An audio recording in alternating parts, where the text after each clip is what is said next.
বলে কিনা, এরকম বলে না? আপনি এখানে ম্যাচিং করেন, এখানে ম্যাচিং করেন। তাহলে কি হবে? আপনাকে আমি ঢাকা শহরে বিশাল একটা আলিশান বাড়ি দিব। বলে না? কেউ পেয়েছে? এই জীবনে কাউকে দেখেছেন? দেখেন। কারণ কি জানেন? ওই প্ল্যানের মধ্যে কিছু জায়গায়, যেমন আপনার ওই যে খলিফা আছে না? শার্ট প্যান্ট বাইক বানায় না? ওরা কিন্তু একটা জায়গা রেখে, যে জায়গা উনি ছাড়া আর কেউ জানে না। আছে না? আমাদেরকে শেষ করেছে, ধ্বংস করেছে ওই ম্যাচিং।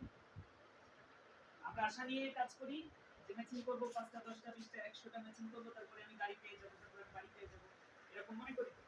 এটা যে ম্যাচিং আমাদেরকে ধ্বংস করেছে, আমাদেরকে ধ্বংস করেছে লিডারে, আমাদেরকে ধ্বংস করেছে প্ল্যানে। এই জন্য এই কোম্পানিতে কোনো প্ল্যান রাখা হয়নি। হুমায়ুন ভাই যেটা দেখিয়েছেন, এটা কিন্তু একটা লাইন দেখিয়েছেন। যেমন আমার মামুন ভাই আছে, মামুন ভাই কিন্তু ফিডে কাজ করে, একটু কোম্পানির সাথে আছে, আপনার ঈদ আছে, শহরে বার আছে, এই এলাকায় কিন্তু আপনার যদি ১০০ কাস্টমার থাকে, ওনার নখদর্পণে আছে না এটা? ঠিক আমরা আমাদের কাস্টমারগুলিকেও এইভাবেই রেখেছি। কোথাও ম্যাচিং রাখিনি, কোথাও গ্যাপ রাখিনি, কোথাও এলোমেলো রাখিনি। একটাই লিঙ্ক, একটাই লিঙ্ক রেখে দিয়েছি এই জন্য হচ্ছে যে এই লিঙ্কটা